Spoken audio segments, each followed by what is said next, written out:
بسم اللہ الرحمن الرحیم. پروگرام اعتراض کے ساتھ میں ہوں انیکا نثار. ناظرین، کراچی میں 24 گھنٹے سے گل پلازا میں آگ لگی ہوئی ہے. باہر کی آگ بجھا لی گئی ہے لیکن اندر ابھی بھی آگ سلگ رہی ہے. ایک ایسا پلازا جو کہ کراچی میں برتنوں کا، کھلونوں کا مرکز سمجھا جاتا ہے، وہاں ایک جو نقلی پھول ہیں ان کی دکان میں ایک آگ بھڑکی ہے اور اس کے بعد آگ پہ قابو نہیں پایا جا سکا.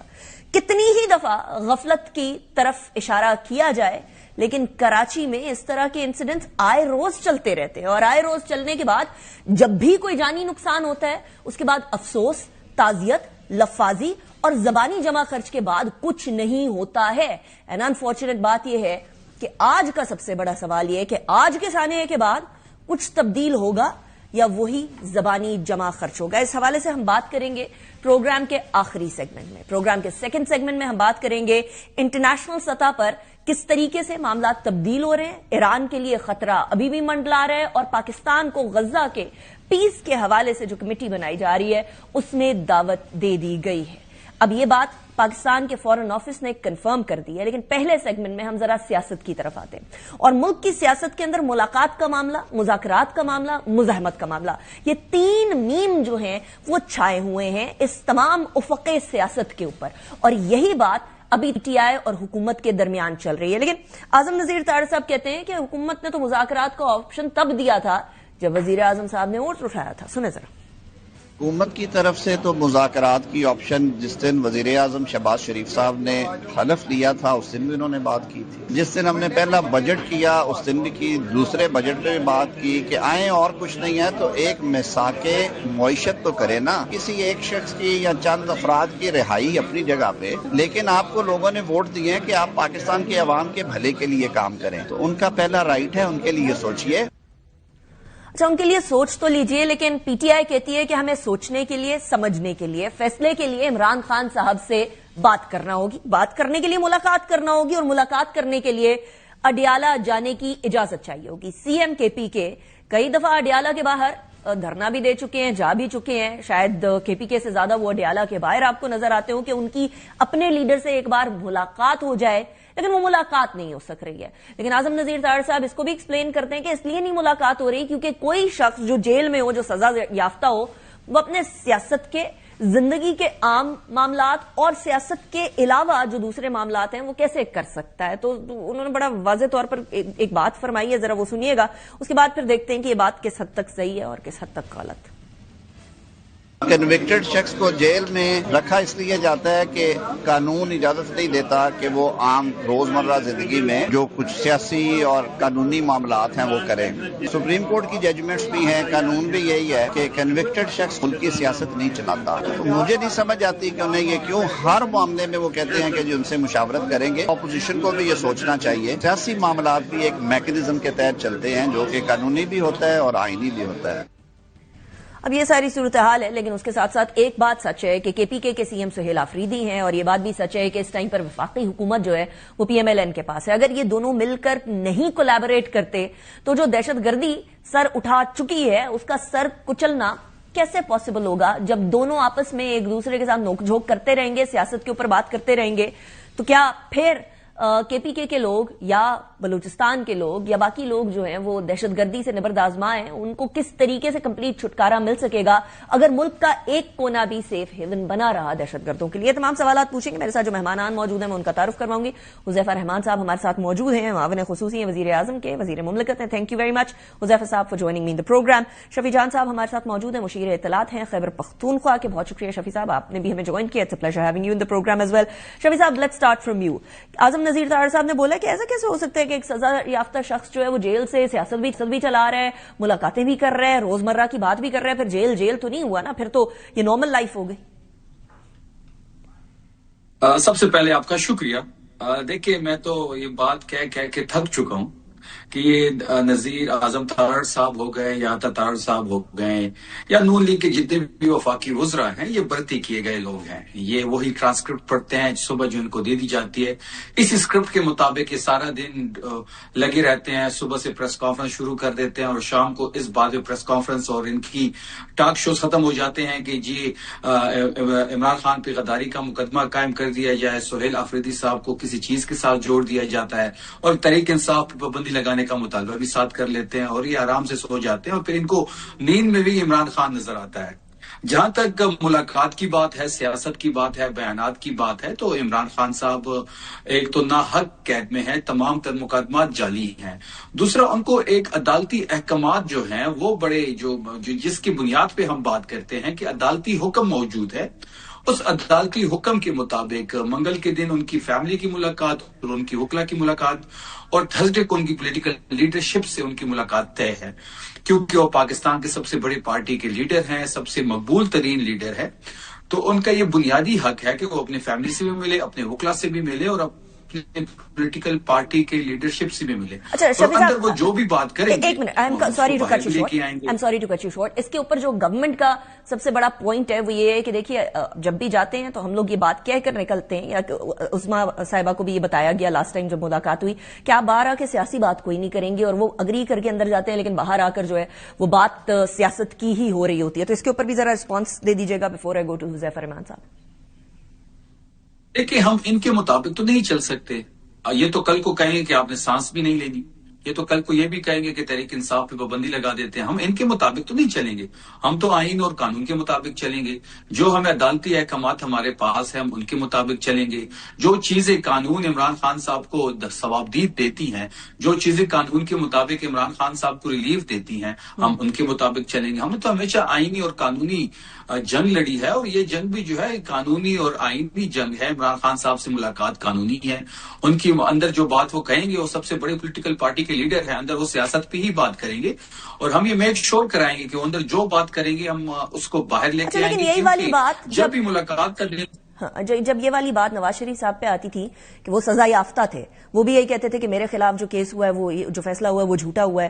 پھر ایک جج تھے، آپ کو یاد ہوگا، انہوں نے بھی یہ کہا تھا کہ جو فیصلہ ہوا ہے وہ بڑا انڈر پریشر ہوا. اس ٹائم پہ فیض حمید کا نام بھی لیا انہوں نے واضح طور پر، تب اس ٹائم پر تو تب وہ کہتے تھے کہ ہم لوگوں کے خلاف غلط فیصلہ ہوا ہے، ہم تو سیاسی بات کریں گے. But at that time Imran Khan صاحب پی ٹی آئی، میری خود بھی ملاقات ہوتی تھی، تو اس ٹائم پر وہ کہتے تھے کہ کیسے ایک کنوکٹڈ شخص جو ہے وہ سیاست کا حصہ بن سکتا ہے. سو یہ اس کا موازنہ کریں تو وہ اس ٹائم پہ وہ بات کرتے تھے جو آپ بات کر رہے ہیں. سو وہ والی بات جو آپ تب کرتے تھے اب کی حکومت کر رہی ہے. جگہیں تبدیل ہو گئی ہیں، جماعتیں تبدیل ہو گئی ہیں، باتیں وہی ہیں. دیکھیں جہاں تک نواز شریف صاحب کا سوال ہے، نواز شریف صاحب کی ایک تاریخ رہی ہے. وہ ہمیشہ جب بھی مشکل آتی تھی، جب بھی قید میں جاتے تھے، جب بھی اس کی پارٹی پہ مشکل ٹائم آتا تھا تو وہ بھاگ جاتے ہیں. وہ اگر کبھی ڈیل کر کے لندن چلے جاتے ہیں تو کبھی ڈیل کر کے سعودی عرب چلے جاتے ہیں. انہوں نے تو قید کبھی گزاری ہی نہیں ہے. جب ہماری گورنمنٹ میں تھی اور جب وہ جیل میں تھے تو ان کی پلیٹ لسٹ کا مسئلہ بنا دیا گیا. کابینہ نے انسانی ہمدردی کی بنیاد پہ ان کو باہر جانے کا اجازت دی. 50 روپے کے ایک اسٹامپ پیپر پہ وہ باہر چلے گئے، لیکن بدقسمتی سے جب باہر گئے تو وہاں انہوں نے کوئی علاج بھی نہیں کرایا، اور وہاں پہ بیٹھ کے ہی وہ سیاست کرتے تھے. کیا آپ کو یاد نہیں ہے کہ وہاں سے وہ یہاں سے پوری کیبنٹ جاتی تھی شہباز شریف کو، اور وہاں مشورے ہوتے تھے؟ کیا آپ کو یاد نہیں ہے کہ وہاں سے وہ ویڈیو پریس کانفرنس کرتے تھے؟ ہم اس بات کو تنقید کا نشانہ بناتے تھے. بالکل، آئی ریمبر دیٹ. اس ٹائم پہ سینٹ کے جو لوگ تھے، کینڈیڈیٹس تھے، وہ نواز شریف صاحب. مجھے بات کرنے دیں. میں آپ کی بات کی تائید کر رہی ہوں کہ اس ٹائم پہ وہاں بیٹھ کر نواز شریف صاحب نے سینٹ کے سارے کانفرنس کر کے کیا اداروں کے خلاف وہ بات نہیں کرتے تھے؟ ٹھیک ہے، کیا وہ ویڈیو پریس کانفرنس کے تھرو پوری پارٹی نہیں چلاتے تھے؟ کیا ٹکٹیں نہیں بانٹی جاتی تھی؟ تو دیکھیں بات وہی ہے کہ نواز شریف تو ڈیل کر کے بھاگ جاتا تھا، میرا لیڈر تو چٹان کی طرح کھڑا ہوا ہے، اس نظام کے خلاف کھڑا ہوا ہے. لوگ کہتے تھے کہ 2 ہفتے نہیں لگائے گا، 2 ہفتے جیل نہیں گزارے گا، کوئی کہتا تھا 2 مہینے جیل نہیں گزارے گا. آج وہ 2.5 سال اس وقت جیل میں ہے ناحق. اب ذرا مجھے یہی والا سوال لے کر جانے دیں حذیفہ صاحب کی طرف. ان کو ڈیل دے رہا ہے. چلیں یہ اب سوال مجھے ادھر کی طرف لے کر جانے دیں، کیونکہ اس ٹائم پر جب یہ والی بات جب سیاست نواز شریف صاحب کی طرف سے کی جاتی تھی تو ہم تب تنقید کا نشانہ بناتے تھے کہ how can a convicted person rule the party. اور اسپیشلی جب سینٹ کے کینڈیڈیٹس کو نہیں شفیع صاحب ابھی مجھے حذیفہ صاحب کی طرف جانے دیں. میں آپ کو دیکھیے سرٹیفائیڈ چور تھا میرے والے آپ کے حساب سے، اور ابھی جو ہے وہ ان کے حساب سے آپ کے والے سرٹیفائیڈ ہے. سو آئی ڈونٹ انڈرسٹینڈ کہ ہماری سیاست ان وشس سرکل کے اندر کب تک رہے گی. کب ہم سیکھیں گے کہ سیاست needs to move on from this اور عوام تک پہنچنی چاہیے. حذیفہ رحمان صاحب، آپ نے ساری شفیع جان صاحب کی گفتگو سنی ہے، ان کی باتوں کے اندر یہاں تک بالکل وزن ہے کہ اس ٹائم پر جب آپ لوگ تھے اپوزیشن کے اندر جو بات آپ کہتے تھے آج وہ کہہ رہے ہیں. جو اس ٹائم پر حکومت میں وہ بات کہتے تھے آج آپ وہ کہہ رہے ہیں. تو واٹ ہیز چینجڈ؟ پاکستان کی سیاست اس گول دائرے کے ارد گرد گھومتی رہے گی؟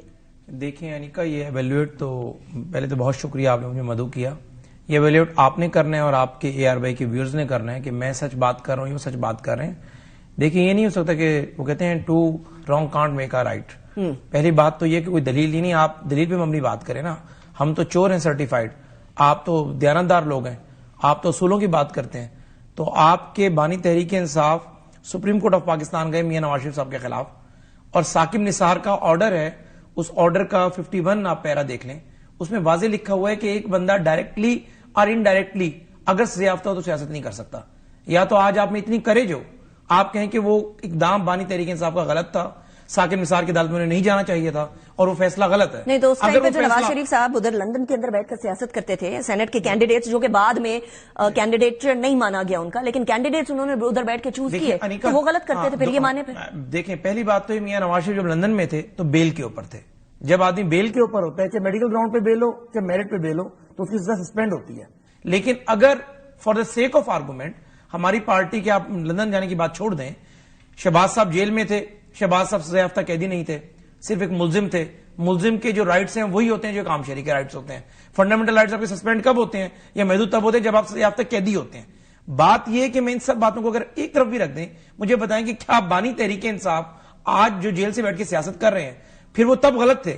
یہ بات تو کم از کم میں آپ دونوں کو یہی کہہ رہی ہوں نا، یا آپ لوگ تب غلط تھے یا آپ لوگ اب غلط ہیں. جو بات اب وہ کہہ رہے ہیں وہ تب آپ کہتے تھے، یا آپ بھی مانے کہ ہم تب غلط تھے یا اب غلط ہیں؟ نہیں، میں دو باتیں کر رہا ہوں. وہ بھی مانے کہ اگر ہمیں ریلیف دیا گیا، جیل میں تھے، کوئی سیاسی بات کر لی گئی، تو اس کو آپ یہ نہیں کہہ سکتے کہ وہ ہمیں ریلیف جو دیا گیا وہ جیل میں بیٹھ کر ہم جو کر رہے تھے وہ ٹھیک تھا. ویسے دوسری بات یہ کہ آپ کے اور ان کے کوئی فرق نہیں ہے، صرف یہ فرق ہے کہ جگہیں تبدیل ہو گئی ہیں. حذیفہ صاحب نہیں، میاں نواز شریف نہیں، دیکھیں مجھے پیشنٹ آڈینس دینی ہے آپ نے.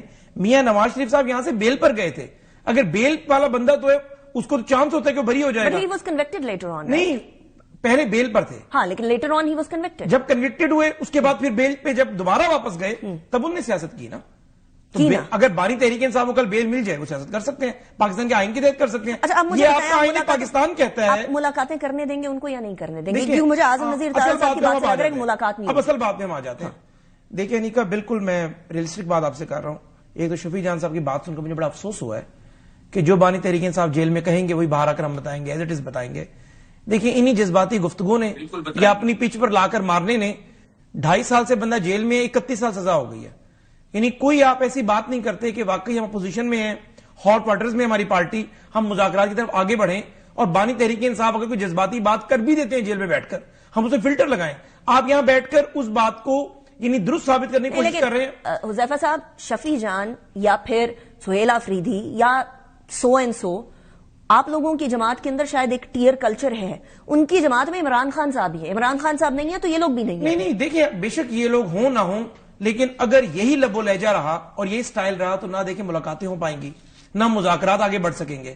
اپنے لب و لہجے میں دونوں جماعتوں کے لیے بات کر رہا ہوں، یہ ہمارے لیے بھی ہے ان کے لیے بھی ہے. اگر چاہتے ہیں مذاکرات ہوں اور وہ کامیاب ہوں اور اس کا کوئی زہر پازیٹو حل نکلے، کنکلوژن کی طرف ہم جائیں، تو لب و لہجہ آپ کو تبدیل کرنا پڑے گا. آپ کو ایک کریج کا مظاہرہ کرنا پڑے گا کہ بانی تحریک انصاف کی جو آخری ٹویٹ تھی وہ غلط تھی، وہ نہیں ہونی چاہیے تھی. اور اسی طریقے سے ہمیں بھی اگر آپ مجھے کہیں گے جی آپ نے فلاں کام غلط کیا تو مجھے بھی بڑا دل کہنا چاہیے کہ جی واقعی یہ کام ذرا انتہائی اقدام ہم نے اٹھا لیا. دیکھیں نبی کریم صلی اللہ علیہ وسلم کی حدیث ہے کہ صلح کے لیے جب آپ بیٹھتے ہیں، ایک تو اللہ کے نزدیک پسندیدہ عمل صلح ہوتا ہے، مذاکرات صلح کی ایک شکل ہے، لیکن صلح میں بیٹھتے ہوئے آپ کو تلخ بات نہیں کرتے. جس طرح کی زبان شفیع صاحب استعمال کر رہے ہیں سرٹیفائڈ چور، وہ ابھی صلح کے لیے نہیں بیٹھے ہوئے نا، وہ ابھی پروگرام کے لیے پروگرام میں بیٹھے ہوئے ہوں، لیکن ابھی صلح کے لیے نہیں بیٹھے. بیسک نہیں، ہم بیسک اس پروسیس میں ہیں. محمود اچکزئی صاحب کی تعیناتی آپ پروسیس میں ہیں کیونکہ مجھے تو پروسیس نظر نہیں آ رہا. نہیں ہم محمود خان اچکزئی صاحب نے اچکزئی صاحب کی تعیناتی ہو گئی ایز اپوزیشن لیڈر. تعیناتی کیا مذاکرات کی شروعات ہے؟ بالکل میں سمجھتا ہوں کہ مذاکرات کی ابتدا ہے. ہماری حکومت جو ابتدا 8 فروری 2024 کو کرنا چاہتی تھی، اپوزیشن لیڈر کی تعیناتی کر کر ہم نے ثابت کیا کہ ہم چاہتے ہیں کہ سلسلہ آگے بڑھے. لیکن جب آپ ایسی زبان استعمال کرتے ہیں، میں اب بیٹھ کے کہنا شروع کر دوں کہ بانی تحریک انصاف تو کوکین یوز کرتے ہیں یا وہ نشئی ہیں، یہ زبان مناسب نہیں ہے. یہ زبان مناسب نہیں ہے. میں نہیں چاہوں گی آپ سرٹیفائڈ چور جب کہیں گے، لیٹس ناٹ گو